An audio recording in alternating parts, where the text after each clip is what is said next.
January 9th Committee of the Whole will please come to order. Clerk, will you please call the roll? Mr. Morton? Present. Mr. Stuchel? Present. Mr. Edwards? Present. Ms. Hausfeld? Here. Mr. Schulmeyer? Present. Mr. Culbertson? Present. And Mr. Estep? Present. Let the record show that all 7 members are present. Since I get to talk first, I'm going to say an awful big thanks this week to all the departments, police, fire, especially the service. Been volunteering up at St. Clement the last 2 afternoons, and there was a flurry of activity up there on Vine Street, and they pretty much got that all cleared out, so job well done. I'll entertain a motion at this time to approve the written minutes of the December 19th council meeting minutes. Mr. President, Mr. Schulmeyer. I'll make a motion to approve the minutes. I'll second. Motion by Mr. Schulmeyer, seconded by Mr. Estep to approve the written minutes of the December 19th council meeting. Are there any remarks? If not, all those in favor signify by saying aye. Aye. Opposed? So ordered. Next on the agenda, there's a representative from Ohio Energy Alliance, Mr. Rich Serace, and he will address council at this time. Thank you, Council. My name is Rich Serace. I'm from Energy Alliances. We are a local energy consultant. And mainly, most of what we do is aggregation programs. Council member Morton reached out to me several weeks back and said that it sounds like the village is considering looking at what it may take and if you want to do aggregations. So that's why I'm here today. So I believe you have a few slides in front of you, so we'll kind of go through those. Please stop me along the way. So, you don't need to wait till the end for questions. This is, I prefer for it more to be interactive and answer your questions as you think about them. And, I'll stay as long as we need to make sure we have everything answered. So, where we'll start is, kind of where we are and where Energy Alliances does business. Well, we're a local company and we favor everything around here. All right, so right now we have about 58 programs.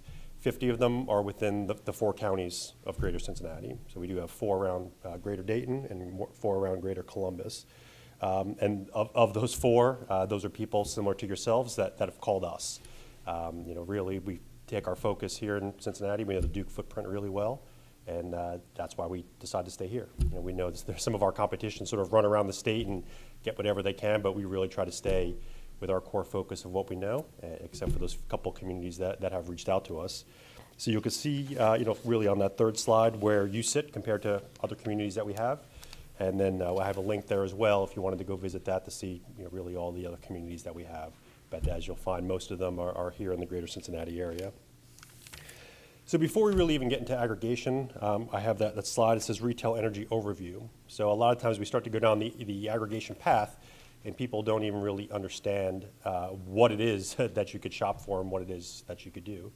So here in Ohio, they have separated the generation and the supply of both electric and natural gas from the utility. So even though the utility will supply that, in the case of Duke, they'll supply the electricity, they'll supply the gas. Where the generation comes from and where the gas supply comes from are 2 separate things. So, if you look at sort of that, we'll call it kind of an upside down pyramid, is you have the generators and the suppliers. So that would be the people that we would negotiate with for you to look out for a program. All right? So those are the people who actually generate the power. So they're the ones that own the power plants. If they don't own it, they can buy from other power plants. But those are the people who generate the power and or produce the gas. Then in the middle, you have the local utility. So that's Duke. Right? Duke's sole job is to move the electrons and then move the gas to our homes, to our businesses. They don't own it. They don't own any generation. They don't own any pipelines. They actually sold their generation at this point 15 years ago. I was actually part of that sale when they decided we just want to be a utility, not have any generation. So they had sold that off. So that's where they sit in the middle. And then obviously all of us, at least in this image, we're at the bottom, right? So we're the end use customers. So we take the electricity from Duke, or we take the natural gas from them as well. So really what you're shopping for is that top part, right? It is potentially what you could pay for the generation of the generation of the electric, or for the supply of the gas. But Duke will continue to be the utility. They continue to take care of all the outages, and nothing really changes with that, right? It becomes really a difference of a line item on a bill. It's more of a, we'll call it a financial transaction than anything else, because Duke continues to maintain everything else. So then what is aggregation? Well, it's the ability of villages such as yourself, right, to look at, hey, can we go out and look for an option for our residents, maybe better, than what residents can do on their own. And I have it on a later slide, and one thing I looked at is that about 75% of your residents are still with Duke's default generation supply. Right? That's not a bad thing, right? But it tells me that with the ability to shop for your own generation and some savings being out there, that a large portion of your residents have not taken that opportunity. And I suspect that a lot of them find the whole thing confusing, right? It can be overwhelming. I'm in the business. I live in a community that does not have an aggregation program. And so I go out and shop on my own. And again, later on one of the slides, there's 157 offers right now in the Duke footprint that's of people trying to sell electricity. Right? So it can be very overwhelming. So where aggregation can help is bringing all the residents together, all the small businesses, at least those who are eligible for the program, and we'll talk a little bit about eligibility later, and being able to go out and find an offer for them to do that. So it's governed by the Public Utilities Commission of Ohio, so it's not as if this is a loose thing, right? There are rules or regulations managed by the state of Ohio to make sure that gates are gone through, that you're doing the right thing as far as managing your program. And anybody, any jurisdiction inside of the state of Ohio, counties, townships, villages, cities, any of those can actually run their own programs. And right now there's more than 400 communities throughout the state that are currently certified to run aggregation programs. So what changes? As I said, really not much, right? So Duke will continue to deliver the electricity. They'll continue to take care of the power. They'll continue to send the bill. They'll continue to manage all the outages. And really that's the main thing, right? So your residents, if you decide to have a program, it's a very easy and seamless transition for them. It's not as if they have to pay a different company. They continue to pay the single bill to Duke, and it's just that line item there. And for those who use budget billing, you still have that opportunity as well. So again, all of the benefits that they have with Duke, they continue to get to use those and don't have to change anything else on how they currently use or buy their electricity. So who would be eligible for the aggregation program? So really, for the opt-out period, so eventually if you go through the whole process, those who are eligible will receive an opt-out letter. Those who are currently with a third-party supplier, so we'll talk about that kind of 25% of people who have already chosen, initially they would not be eligible for the program because they've already chose to do something on their own. The way we run programs, those people can opt in, but when letters would first go out, they would not receive letters because we don't know if they have a better price, we don't know if they have termination fees. Those people are initially excluded from the list. Those who are on PIP, so typically those are lower income homes that already have a special deal with the utility, they're not included as well because they were already offered a different rate. PIP is different than budget billing. Sometimes those get a little bit confused, but so budget billing are the people who look for level billing throughout the year. PIP is actually a completely different program that Duke has with lower income homes to offer them different rates. So that because they have different rates, a different rate structure, they're not initially included in the aggregation program either. And then anybody who has previously opted out of the program. So let's say you run your opt-out and somebody opts out on day one, but then we look to do a resweep 6 months later to maybe new people who have moved inside the village. If somebody has already opted out, they would not be included in a future sweep. And the Public Utilities Commission also has a do not aggregate list. So even before you started your program, if you had a resident that said, I don't care if you could save me $1 million, I want nothing to do with what you're selling. The Public Utilities Commission has a do not aggregate list now that people could actually put their name on.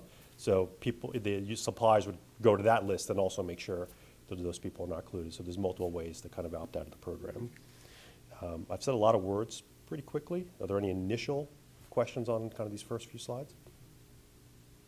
Okay. No, so the programs that we run never have a termination fee. So we don't want that to be a barrier on why somebody does or doesn't do the program. So people can enter at any time at no cost, and they can leave the program at any time with no cost. So, what energy aggregation is, we look at it as a value add to your residents, right? Because they still have the ability to stay with Duke. They still have the ability to go shop on their own. Because there's no termination fees, they can leave the program anytime they want.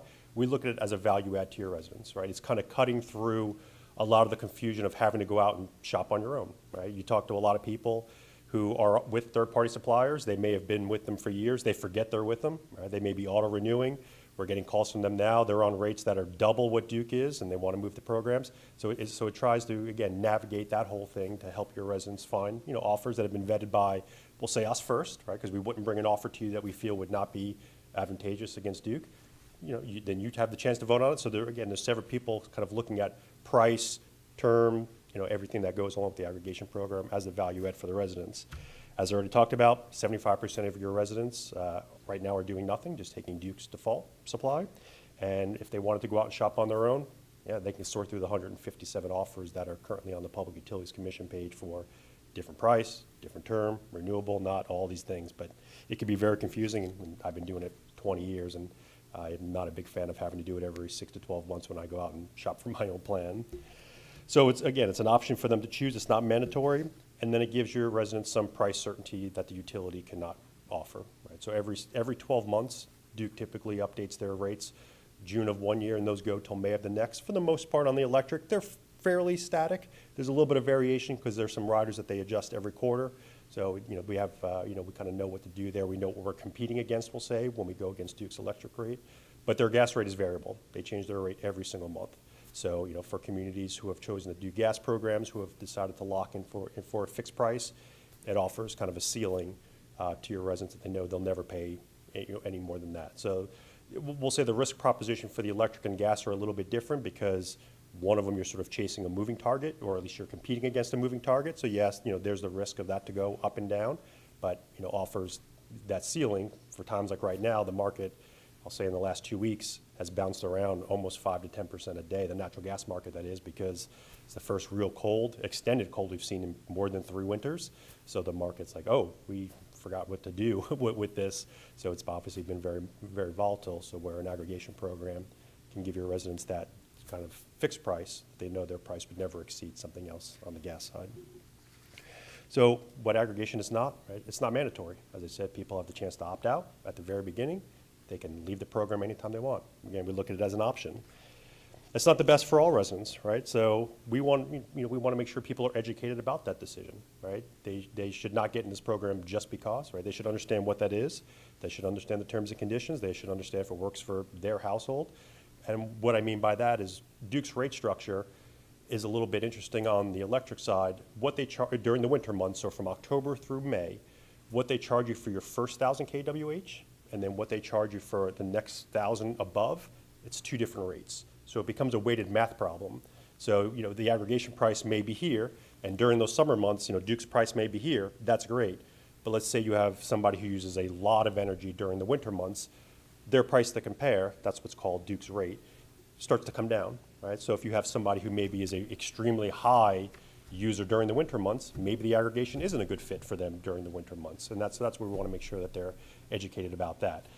Typically, that all kind of gets worked out in the price, and the majority of your residents are still going to be okay. But we still, want to make sure that individual people, kind of know what they're getting into if they choose to be part of the program.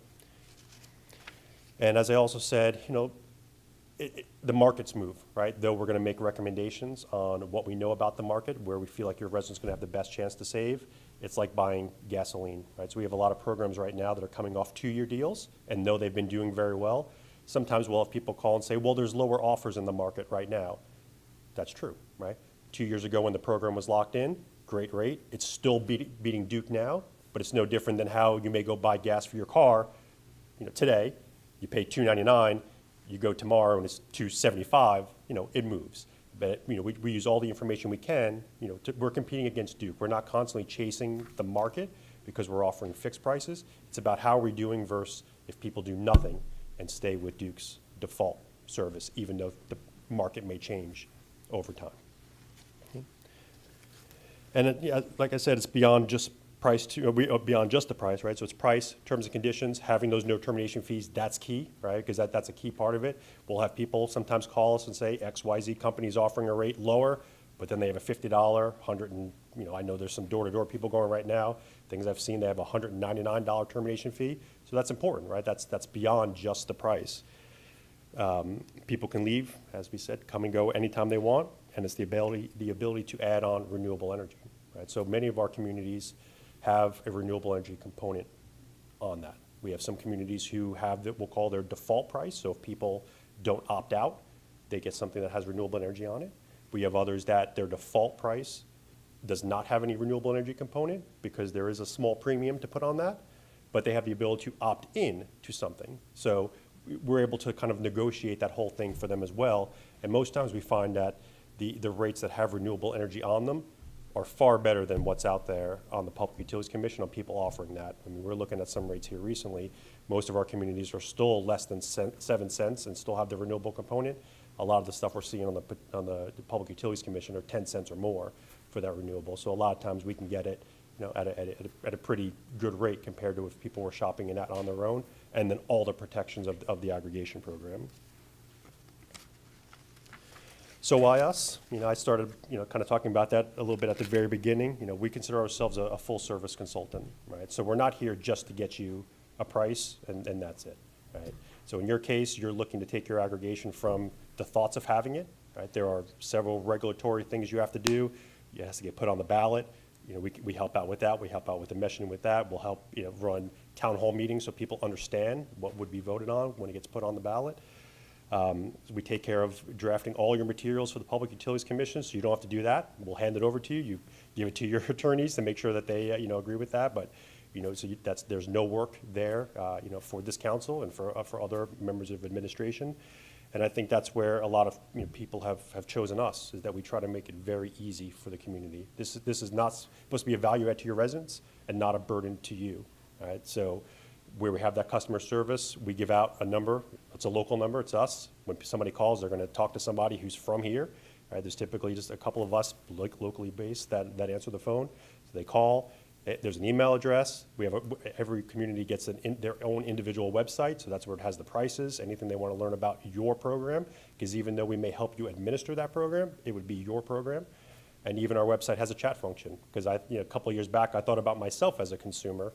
I'm not a big fan of having to sometimes stop and call during my workday, but I'll be very quick to open up a chat, right? And I'll chat with somebody as I'm still multitasking. So we try to give people many different ways to be able to reach out to us to ask questions about the program. And we've spent a lot of time in the last several years differentiating ourselves from our competition by being very customer focused. Getting you a price, that's sort of the easy part, right? And anybody could do it. It's really what we do to help you manage your program from, again, getting it on the ballot all the way through the customer service afterwards. Something else that, that we do differently, we give out performance reports. So every quarter, you will get a report on how the program is doing. That's for many reasons, right? It's to keep us honest, right? So every quarter, you're going to see how is the program doing. So you're going to see how many people are in the program, what does performance look like. It's important to us too, because it tells us, is the program performing as expected? So we give some examples of a couple of years back. We had 2 communities that I talked about that situation where people are very high users in the wintertime. They started their program around the winter. So very early on in the program, the program was actually not performing as we had hoped. So because we do the performance reports, we got to see that within the first 3 months, and we went back out to the suppliers, and we were able to renegotiate the rate and turn that thing around very quickly. So for us, the performance reports are just as important as sharing the information with you, that every quarter you know exactly how the program is, as well as us seeing, is the program, again, going as it's intended and as expected, and do we need to go back out and send another opt-out letter for newly eligible residents and small businesses inside of the village. So again, very, very important for us. And then that next slide too, you'll see a sample of what one of the links look like to a website. So the village would have their own there. So we always, like to have, in this case, you would have maybe an aggregation link on your website, but really what that's doing is just pointing to us. So they may come to your website to learn about aggregation, but then you don't need to maintain it, right? It comes to us and we use that. You'll see here, there's some stuff here about people who are already with Duke, because Duke has some rules. You can't just switch from being with a third-party supplier to the aggregation. So we have some notes here about what people should do, so that, a better chance of them not getting initially rejected from the aggregation. We had some other communities where they were switching from one supplier purchased another supplier. So even though their terms and conditions, everything was staying the same, the name of the company was changing. So we had some blurbs on there to tell people about what was doing that. So again, taking that burden off of you, that we manage all aspects of the aggregation program and keep that on the website there and keep it up to date. So some of the final thoughts are, consider getting certified, right? Being a certified aggregator as a community doesn't commit you to have a program, but it gives you the options. And one thing I've told my children as they've gotten older, I find that life's about giving yourself options, right, and opportunity. And where this case right now, obviously, the village is not certified to be an aggregator. Let's say, prices go crazy. right? You don't even have the opportunity to bring this product to your residents. But if you go through the process, you get certified, and let's say after, even after the vote, after we get you certified, maybe the market is not in the best condition, then you don't do anything, right? You keep the certificate, you keep certified, and then we look for the opportunity on when to do something. We've had cases in the past where we had communities that they were coming to the end of a program, and just because of the timing on how the market moves, where aggregation rates were compared to where Duke's rates were, aggregation rates were higher than Duke's rates. So they came to the end of a program, and we actually sent everybody back to Duke. For some of them were up to 6 months. So they kind of sat back with the utility for 6 months, and then we brought them back on when we knew that Duke's rates were going to be higher. So again, that's where I think it's important to at least get certified, because it gives you that option to run a program when the opportunity is right for you. And it's your program, right? Again, though we may help you with a lot of these things, it's still your program, right? It's important that we want to build a program that is how you want to gear it. And it's beyond just the price alone, right? Because the prices are constantly changing. Though the programs, will be competitive compared to Duke's rate, you got to look at kind of the entire program, and are you able to find suppliers to bring things to accomplish what the village may be trying to accomplish. And then the very last page, just a very quick highlight of kind of some of the steps, right? So typically from election day to a program getting started, we'll say about 4 or 5 months. A lot of that will actually be on your shoulders, meaning how quickly do you want to move and vote on things and get stuff done. But if we move quickly and it's kind of fast track, you can usually get, let's just say you put it on the ballot next November, you likely would be able to have a program up and running by April or May of 26 at that time. So again, a lot of words, short period of time. I'll take a breath. Any questions from everyone on council? Yeah, just a couple. So I know that I've looked a lot into this, so I just want to make sure that we're covering all of our bases too, especially with y'all. So if I'm understanding this correctly, the total lift that is needed from us on council and as a government is that we have to get registered with PUCO or certified. Mm-hmm. And when that certification you're talking about, that's the same thing, right? Correct. Okay, perfect. And then getting it on the ballot is something that you help with as well. Could you talk a little bit more about what that looks like? Is it sample legislation for us to pass? Is it helping us get connected with the Board of Elections? Not that we necessarily need to, but I would be interested more about that. Yeah, so we have all the legislation, we have draft legislation, right? So, we can give that to you. You can change it any way you need. That's what we always tell communities, we'll give you the draft, but you still need to make sure it fits within, your charter and everything else. But we'll give that to you. Let's say, so the lift for you. So let's talk about that timeline a little bit, right? Yeah. If you decided to put it on the ballot, you obviously have to pass legislation to say, yep, we want to consider doing an aggregation, right? And putting this in front of the voters. So at that point, you would pass something to say you do that, right? We can then help get everything to the Board of Elections. We'll get it filed. We can take care of all that stuff for you. But do need you to pass the legislation to do that, assuming that it passes, right? After that, you then have to come up with a plan of operations. That's the document that governs how your aggregation program runs. We'll give that to you as well. We have one of those. And part of that, you have to run 2 public hearings to give people the opportunity to ask questions, do that, and other things related to the plan of operations. We will come here and we will run those 2 public meetings for you. So again, something that you don't need to do. After those public meetings are done, the next part where you are involved is having to then pass legislation adopting those plan of operations. After that's done, that's when the application can get filed. And we have all the paperwork, all the parts that have to go into the application, all the sections that are part of that. One of them is that plan of operations. So really, for the first 4 steps, you have to be part of 2 of them, but it would be part of, I'll say, normal course of business that you do with any legislation, here. And we have samples for all of it. And then even when it comes to the opt-out materials, typically we get those from the suppliers. The suppliers most of the time have their own, so you won't have to, create those as well. You'll get to see them. We'll give you the opportunity to review, if you have comments about them. So that's also provided by the suppliers. As far as the opt-outs, who takes those calls, during the opt-out period, the suppliers take those so that they have record of people wanting to opt out. Other times we point stuff to us.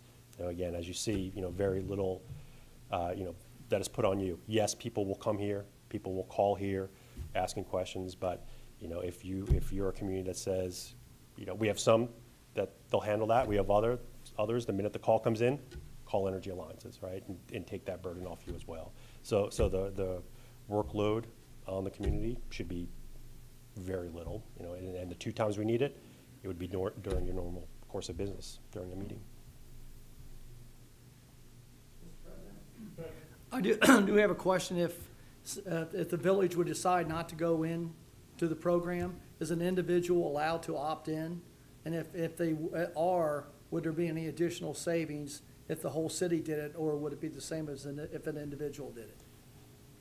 So let me make sure. So you said if the city decided not to have an aggregation program? If we voted against it, or Hmm? council decided not to do it, Yep. can an individual still opt in with your company? No, so we don't offer individual plans. We would tell people to go out to the Public Utilities Commission and kind of manage. And the reason is, it would be very difficult for us to manage people's contracts on when they come up for, so that's why we don't do that. The other part, something else that comes up a lot of times is, this would be an opt-out aggregation program. Why not do an opt-in? The turnout would be very low, right? You won't get as good a pricing because there's less people there, which means the supplier would take on more risk. And we did these many years back, and we saw less than 5%, take rate. So you'll actually do a lot of work as a community for such a small amount of people in your community actually doing it. So it's better at that point to, I would say, do nothing than to try to do an opt-in program, because you just won't see the return from people actually putting in the work. Any other questions? Mr. President, I have a question. Sorry, Mr. Schultmeier. Yeah. So when, if it goes through and it passes and we do it, when people are deciding to opt in or opt out, I guess, and not, do they have the rate? I assume they have the rates at that point that how do you come up with those rates if you don't know how many folks are going to opt in or out? I assume there's some kind of estimate or calculation. And then if it doesn't meet that, does it change, or is that just what it is? No, it doesn't. So, and just so, again, where we sit, right, so we're your consultant, right? We go out to bid with multiple suppliers. We get a list from Duke of all the accounts that would be inside the village limits. They are scrubbed for that criteria that we talked about. You will typically see, let's say 85% of people take it. So the suppliers, they wear that risk, right? They have the process, they know roughly how many people are going to leave. Yep, correct. But if, I think I estimate 1,600 people or so inside of the village that were there. If 1,599 opted out and you had one, they still get that price, right? Because you're going to sign a contract based off of the price, and the supplier wears all the risk on what's there. Because even, depending on the community, you're going to see about 1% to 3% churn anyway. So even day one when the program starts, you're going to have people moving out of the, moving in and out of the village. If they move, that closes the account with Duke. It means they drop from the program. So that's where we may come back, say 6 to 9 months later, depending on how long the program is, do another resweep. But that up and down on how many people in the program, the supplier wears all that, has no impact on the price at all. Mr. President, Ms. Brickway. and I apologize if you answered this and I missed it. So if I'm hearing correctly, everybody in Duke, say the village goes through and does all this and adopts it and puts it on the ballot, everything goes through. So everybody that's using Duke would automatically go to the program unless they opted out? Everybody, who's with Duke's default generation. So if they're with a third party already, they would not be, so anybody who's there, they would receive an opt-out letter. Okay. And they would have the ability to opt out at that time. And if they don't send it back, or they're automatically enrolled? Correct, Okay. yep, and that process, depending on the suppliers, always some sort of tear off, right, that people can send back, always a phone number, some have a way to do it over the website, so different suppliers have different ways to do it. We're actually seeing more of them kind of pick up the idea of being able to opt out online, because it's just so much easier to do that, but yes. All right, anyone else? Mr. Morton. I think this would help us also better understand the situation is, do you know off the top of your head the percent of accounts where it works in the inverse that they would like, where energy aggregation makes their bill more expensive than if they were with Duke? Yep. So that would depend on the community and on the price, because that price point is going to change a little bit. So for every community, So let's say we have communities that are a 6, 8, 9 right now. We can figure out the math to say, okay, if somebody uses more than X, they'll fall below that 6, 8, 9. So you can't sort of make a blanket statement because it's all going to depend on what price they're locked in and then what are Duke's rates at that time. So that threshold of where somebody may change really depends on the community that they're in and what the usage may be at that time. Got it. And then I'm looking at the sample performance report on the slides, and I'm looking at that last column, which is percent of accounts with positive performance. Yep. And looks like it's 100% completely down the board, except for 199% that's thrown in there. If I'm understanding that right, that's saying 100% of accounts are seeing that cheaper price. That's correct. And that's for the entire city of Norwood. Yep. Okay. Yep. So that, and the way we do it, we don't use a blanket number. We actually calculate the price, the savings per account because of that moving, and then everything gets kind of aggregated up to that level. We don't use just a blanket number to say, oh, this is the price to compare, and it's like, no, we go through every one. So where you may see like a 99%, this is gonna be residential and small business. So small business also has a similar kind of tiered rate structure. So let's say you have a mom and pop type place that is on a mom and pop commercial rate class with Duke. If they're using a ridiculous amount of energy, but Duke just happens to have them on that smaller rate class, they may fall kind of under that number. But that's where we tried to put some, try to quantify the number. So let's just say for a month, like a winter month, right, that the average person maybe they lost $1, right? But you would want to kind of put some figure to that. Well, yes, the average may be $1, but if 90% of your residents saved money, then I would still consider that to be a good program. There may just be a few users that sort of weighted that in the other direction because they may be the high-end users. Mr. President, Ms. Brickwick? are there other companies in Ohio that do this? Mm-hmm. Okay, Yep. so you're just like, you're a business that does but there's other companies that do Aggregation. Yep. programs also. Okay, this is the first, I'm not even a Duke customer. We have our own, but I was Well, just curious. and I will say this, and I understand, I'm on the record as well. We'd love for you to choose us, right? Right. I've been on both sides. I was on the supply side, I'm on this side. If you chose to look at somebody else, I would give my honest opinion on who would even be worth considering. If it wasn't us, I'd say there's a short list of other companies that I would say, go talk to these guys, and then don't even spend your time talking with these folks. And again, I'll say that in the public forum. All right.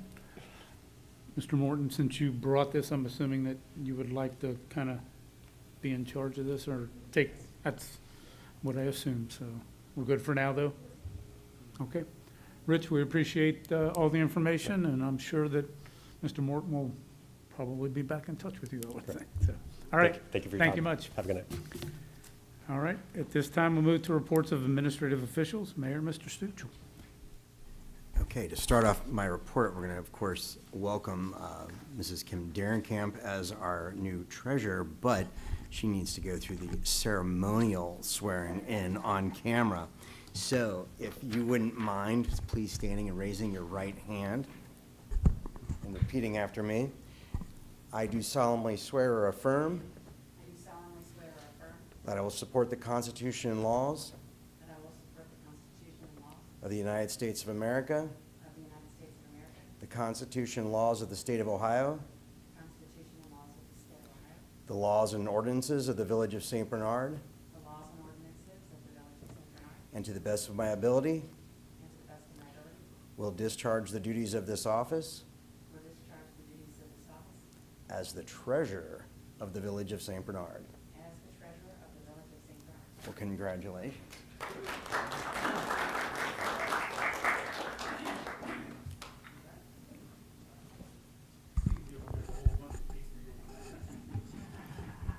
Okay, rest of my report. Of course, a big thank you to our awesome service department for the great response to the recent snowstorm. What an incredible job they did. We definitely had the most passable roads in Hamilton County. I would also like to thank our residents for their patience after this last storm as well. This was a tremendous amount of snow in our compact village, and it was a challenge to get the parking restored for our residents. But again, thank you to everyone who helped with the cleanup. Lastly, if you're looking for a fun winter indoor activity this weekend, the St. Clement Athletic Booster Cornhole Tournament will take place this Saturday, January 11th, from 6 p.m. to midnight at St. Clement in the gymnasium. Admission is $10, includes foods and soft drinks. Bring your own adult beverages. Register by 6:30 for a $10 Luck of the Draw tournament. Play starts at 7. There'll be prizes for the top 3 teams. The event also includes raffle baskets, split the pot, door prizes, and more. So we look forward to seeing folks out this weekend, and don't let a little snow get you down. You can just walk right up the street to have a good time. Thank you. That concludes my report. Thank you. Auditor, Ms. Brickwig. Thank you, Mr. President. I guess so we all don't have the same report. I'm just going to say ditto on that one, because I know everybody's probably going to say the same thing, so we all can say ditto.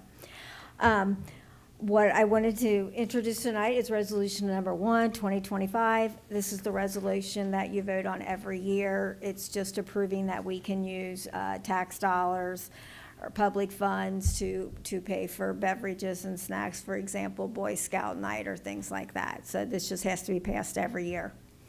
And then the last thing on my agenda is the W-2s are out and available. They are on the Chips Fry website, so you can go to where you normally just go to the link for your paycheck, and you go to under the tax document tab, and your W-2 is out there. And that concludes my report. Thank you. Law Director, Ms. Van Valkenburg. Thank you. I would also like to thank the Service Department for the great work they've done, as well as the other, the firefighters in the police department. I have no report. On a personal note, though, I would like to thank whoever came along Monday night and cleaned off my porch and my steps. That was really nice. And they did it so quietly, the dogs didn't even alert me to the fact that it was happening. So thank you very much. Thank you. Treasurer, Ms. Darren Camp. Okay, so I have one thing to talk about, and that is the Star Ohio account. The closing balance as of the end of the year, December 31st, 2024, was $11,137,728.30. And that concludes my report. Thank you and welcome. Thank you. Safety and Service Director, Mr. Wardman. Well, the mayor stole my thunder, so I don't know what else I can say, but yeah, I did want to thank the service department. I know they worked long hours. I know that this is a historic village with narrow streets, and finding a place to put snow is sometimes difficult, and I wanted to thank the residents for their patience, because I'm sure a lot of them got frustrated that the snow got put back in front of their driveways, but there's really no place else to put it. So thanks to all for their patience, and hopefully tomorrow will be a much lower level of snow. The only other thing that I have is just a reminder that the village offices will be closed, and there'll be no trash pickup on Monday, January 20th, in honor of Martin Luther King Day. When there's no trash pickup, basically we push it back a day. So if you're normally picked up on Monday, you'll be picked up on Tuesday, and if you're normally picked up on Tuesday, you'll be picked up on Wednesday, and then we'll return to our normal schedule. That's all I have. Thank you. Thank you. Tax Administrator, Ms. Helms. Thank you, Mr. President. Bear with me, everybody. I've got a couple things to talk about, and I'm going to try to read them as fast as I can. So for December 2024, the tax collections were $1,857,960. December of 2024 is down 1.34%, or $25,202 from December of 2023. Refunds for December were $2,233. Delinquent tax collected with capital recovery was $460. Delinquent tax collected with the Ohio Attorney General's office was $479. Year-end collections for the tax department were $12,459,922.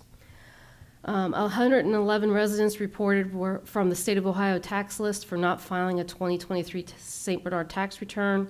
They will be added to the list of 550 residents who have not filed their 2023 St. Bernard tax return. Sharon and I are currently working on 2023 assessments and criminal warrants for those who have not filed 2023. If you get an assessment or a tax warrant, please do not ignore this and contact the tax office. Also, I wanted to let everybody know that a resident called my office this week to report that someone is calling people as a representative of the City of St. Bernard Tax Office. They are telling people they can do tax debt collection or consolidation, sorry, and just need their credit card information. This is a scam. Our office does not do this. We use 2 collection agencies, Capital Recovery and the Ohio Attorney General's office. They will represent themselves properly and will have your correct information and will not ask you to do debt consolidation.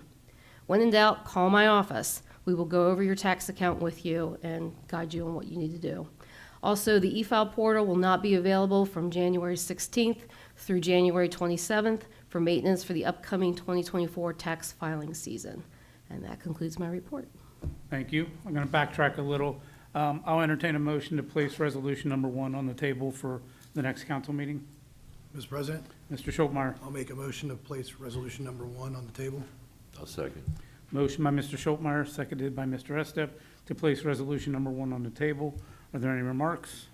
If not, all those in favor signify by saying aye. Aye. All opposed? So ordered. We'll move to reports of standing committees. Finance, Mr. Morton. Thank you, Mr. President. The next Finance Committee meeting is scheduled for Wednesday, January 15th at 6 p.m. in the lower level of City Hall. We will be discussing LISC supplement programs and enterprise leasing options. Again, I want to say thank you to folks who have attended any of the Community Connects so far. Per the feedback from many attendees, these Community Connects have been moved to a quarterly cadence. The next Community Connect then is scheduled for April 3rd at 6 p.m. in the lower level of City Hall. Of course, my email, phone remain open to discuss any concerns or to schedule an in-person meeting too. I also would like to thank Rich Serace from Energy Alliances for his time spent preparing and delivering his presentation today. That concludes my report. Thank you. Service, Mr. Gus Stuchel. Thank you, Mr. President. I have the waste collection fees for the month of November 2024. $25,483.42 was remitted to the village. For the waste collection report for the month of December 2024, the service department completed the following: 25 dump trucks placed at residents, 23 dumpsters placed at residents, 184 special pickups for residents, 206.55 tons of garbage taken to the landfill, 26.8 tons of recycling material sent to Rumpke Recycle, 2 car batteries recycled, and 3,200 pounds of scrap metal to the scrapyard. The service department would like to share the following with residents. Please be patient with our service department workers as they continue to clear our streets. If you're digging your car out of the snow, do not throw snow back into the streets as it creates hazards for other drivers. Instead, place snow away from the street and as close to the curb as possible. The service department will be working to remove and haul away excessively large snowbanks. This process will take time, so we ask for your continued patience as they work to ensure our streets remain safe and accessible. And then lastly, I would also like to thank our service department for their quick and efficient response in clearing the heavy snowfall we received this week. Thank you. That concludes that of my report. Thank you. Public improvements, Mr. Edwards. Thank you, Mr. President. I have no report for the Public Improvement Committee meeting, but I would also like to thank our service department for another tremendous effort digging our village out from the recent snowstorm. I can only remember 4 or 5 times in my almost 69 years in St. Bernard that we received this much snow. Once again, our roads are better than most, if not all, the communities around us. There will always be a problem with a few areas, but our service department once again did a great job. It's easy to complain, but I want to offer a big thank you to our service department, not only for a great job, but an amazing effort. Thank you, Mr. President. This concludes my report. Thank you. Safety, Ms. Hausfeld. Thank you, Mr. President. Tonight, I do not have a report for the Safety Committee, but I too want to reach out and thank not only the Service Department for an amazing job, but also the Police and Fire Department for having to work through all the heavy snow and getting their vehicles through too. And they couldn't do what they do if the Service Department didn't do what they do as far as cleaning up our streets as well as they do. Thank you so much. Thank you. Laws, Contracts, and Claims, Mr. Schultmeyer. Thank you. Marketing, Mr. Culbertson. Thanks, Mr. President. The Recreation Department will be hosting sports signups at the rec office on the following 2 dates: Saturday, January 25th from 11 a.m. to 2 p.m. and Saturday, February 1st from 11 a.m. to 2 p.m. Activities include knot-hole baseball, ages 7 to 13, residents $50, non-residents $75. Girls softball, ages 7 to 13, $50 again for residents, $75 for non-residents. Winter swim lessons, all ages, $25, Tuesday evenings or Saturday mornings. Mommy and Me swim lessons, ages 6 to 36 months, on Thursday evenings in March, $25. Stingray Swim Team, $50 for residents, $75 for non-residents. T-ball ages 4 to 7, $25. Say Soccer ages 6 to 13, $50 for residents, $75 for non-residents. Lollipop Soccer ages 3 to 5, $25. You can also sign up at City Hall during business hours. The village is now accepting applications for summer employment at the Aquatic Center. Deadline to submit the application is Friday, February 14th. Finally, the next Historical Society program is on Monday, January 20th at 7 p.m. in the Municipal Building. The program is Abandoned Subway. The presentation will be given by Ray Growthhouse. And ditto on the Service Department. That concludes my report. Thank you. Business and industry, Mr. Estep. No report, Mr. President. Thank you. This time, is there anyone in the audience wishing to address council? Please state your name and address for the record. Task Thoughts Free Jackson. I'm canceled the cornhole tournament about if I inch snow. Yes. Mr. President, so as of right now, there really would be no reason for us to cancel the tournament.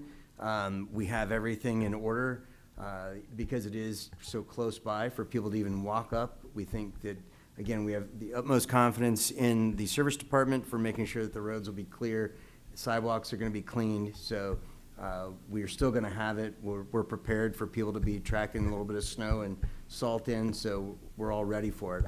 So no intention to cancel either way. Yeah, but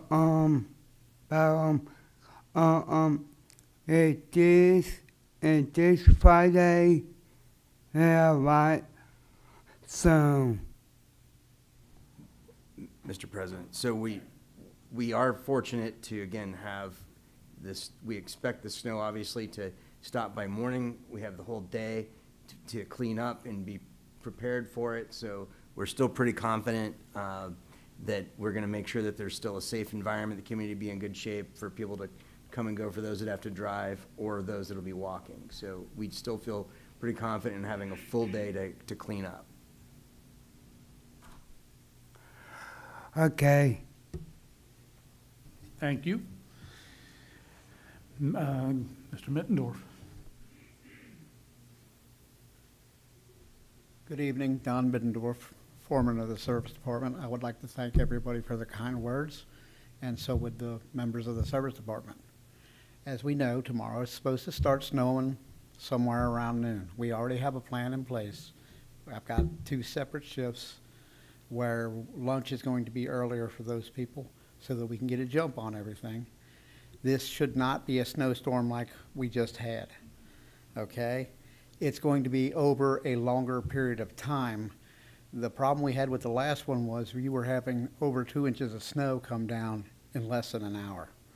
So that's harder for us to take care of, but I think my guys did a hell of a job. Again, I'd like to thank the citizens for their patience, and again, thank everybody out here. We will be on the ball tomorrow. And like I said, salt should be killing this one. There should not be a plowable snow. And that's also part of the problem. When we have plows involves, the snow is hard to get rid of. Yeah, I wish we could shoot it back up in the air, but it doesn't happen. So, thank you. Thank you. All right, then for next council meeting, I just showed the one resolution, number 1 for Peggy. With that, I'll entertain a motion to adjourn. Mr. President, Mr. Culbertson. make a motion, we adjourn. Motion by Mr. Culbertson, second by Mr. Estep to adjourn. All those in favor say aye. Aye. Opposed? So ordered.